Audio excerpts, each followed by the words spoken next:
God's will? Do not eat from the tree. If you eat, you'll die. My will is, don't eat of it. And let me ask you something. What was Satan's will? What was Lucifer's will for Adam and Eve? He wants them to eat. Now, it's very clear. Whose will did they follow? They followed Satan's will. So whose will did they let go of, or take off, or take back? Whose will? They let go of God's will. According to this, who was in control of the will when they left the Garden of Eden? God or Satan? Satan had full control of the human mind, the human will, when they left the Garden of Eden.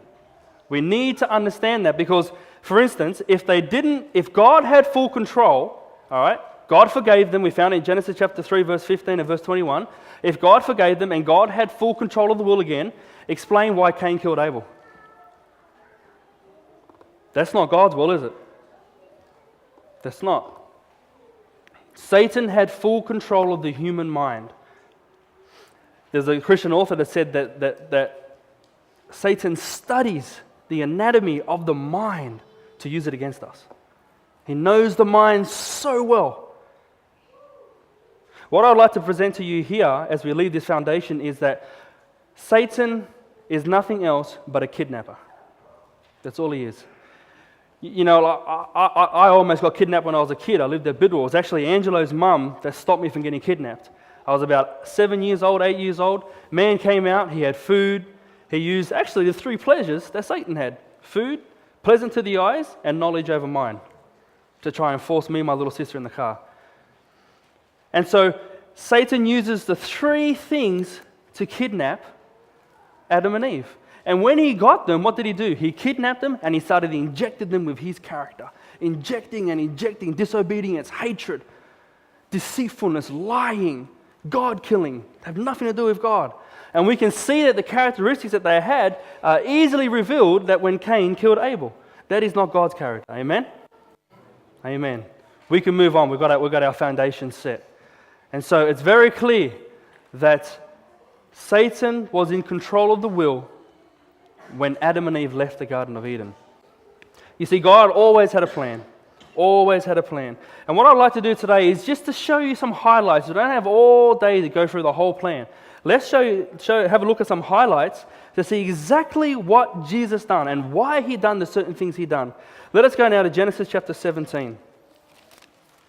Genesis, and in the 17th chapter. You see, God's church, or God's people, multiplied and multiplied and multiplied and got bigger and bigger.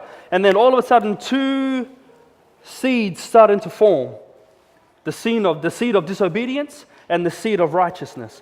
And they got to such a way where there was so many people on the earth that Genesis chapter 6, I'm just going to quote it. Genesis chapter 6 talks about that when the sons of God saw that the daughters of man were beautiful, they intermarried each other. And brothers and sisters, the only result out of unevenly yoked, intermarrying out of this was the flood. Nothing else came out of that but death and destruction. Death and destruction was the only result that came out of when they married into each other. Because Jesus says that it actually displeased him that he made man. The thoughts were continually wicked. The flood came out of that. And we continue this story down that 8 people got in the boat, and then God said, I'm going to start afresh with the human race. Noah and your family, go and subdue the earth. Go for it. And so Jesus comes down, and he can see that people are starting to do the same result. 2 seeds were coming down, because this was prophecy. It had to happen. But Jesus had a plan. Jesus called a man of Abraham to leave the city he was living in and to go to a far-off country. And so we come to the stage here that Jesus calls Abraham aside, and we'll begin in verse 10 of chapter 17, and says unto him, This is my covenant, which you shall keep between me and you, and your descendants after you. Every male child among you be circumcised, and you shall be circumcised in the flesh of your foreskins, and it shall be a sign of the covenant between who? Me and you. What we can see here is that, you see, man started to intermingle again. And Jesus had to separate, he had to put a distinguish between God's people and the seed of sin.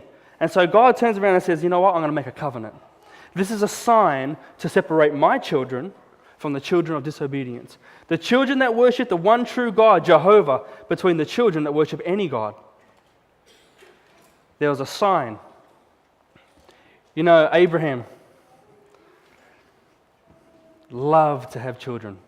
Some of you might now be thinking, Luke, we Adventists. You're not telling me anything I don't know. It's interesting. Let's just follow the story. I'm just building the house. Abraham wanted a child. And at this stage, when Jesus comes down to make a covenant, he already had Ishmael. Amen? He had Ishmael. Come down to verse 18. And Abraham said to God, "Oh, that Ishmael might live before you." Abraham was pleading for his son. Because between these two verses, God had promised Abraham, I would give Sarai a son. You shall call him Isaac. And he'll be the father of all nations. You'll be the father of all nations, and the seed will come through him. And so we can see here that Abraham had disbelief and said, but what of Ishmael? Can't he just live before you? I've got a son now. I love God's response in verse 19. Then God said, a big sentence, no. No. Sarah, your wife, shall bear you a son, and you shall call his name Isaac. I will establish my covenant with him for an everlasting covenant, and with his descendants after him. You see, what was the problem with Ishmael? What was the problem with Ishmael? Did he come from Sarai? No, he didn't. So how did God view Hagar? As Abraham's wife? No, he viewed Sarai as Abram's wife. And so God said no, because that child came out of disobedience. And the child that I'm going to set my covenant has to be pure and holy. From a pure and holy marriage. From a promise that I set, I can't use Ishmael, sorry. That wasn't my plan, that was yours and your wife's. I have nothing to do with that. I'll bless Ishmael, I'll love him, I'll make him descendants of many, many things, but he's not to be part of the covenant of the seed that I go through. It's very clear we can see here that at this stage, God distinguishes between the classes of people. He starts to say, these are my children over here. They follow the covenant. They keep the promise of circumcision. They are pure and holy. You over here will do anything you want. You'll worship, you'll eat. The biggest idol they had was their belly. The biggest idol we have today, we worship our bellies better than we worship God. And so what we can see here, God had a covenant that he wanted to distinguish between God's true people. Let us continue the story and go down. Like I said, I'm highlighting points here. Let us come down to the book of Exodus. Genesis, Exodus. And we're going to go to chapter 20. You see, the beautiful thing about Exodus is that we know that as we progress down the time, Abraham, Isaac, Jacob, we had all the descendants come down. You see, the covenant that God had promised Abraham is fulfilled right here in Exodus, because they've been in slavery for the exact amount of numbers of years that God said they would be. Now they've already come out of slavery.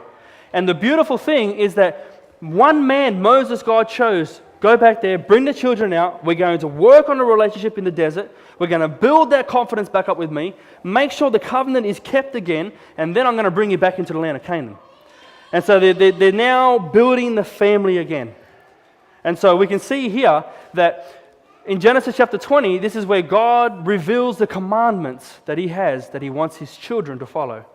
Here's another distinguishing that he has between God's and the world's. And so he calls it up. The children start rebelling and start saying, maybe you're hearing voices, Moses. How do we know these are not your commandments and not God's? And so Moses says, you want to talk to God? I'd love to, because I'd love to move out of the mediator place. Oh, I'd love to. Let's organize it. Sanctify yourself for 3 days. Wash everything. Don't lay with your wives. Do everything. Sanctify the mind. We're going to talk to God. Moses was happy, because he had the weight of the entire children of Israel on his shoulders. And he said, no worries, you want to talk to God? Go for it. Let's pick up the story in chapter 18. In chapter 18. In chapter 20, verse 18.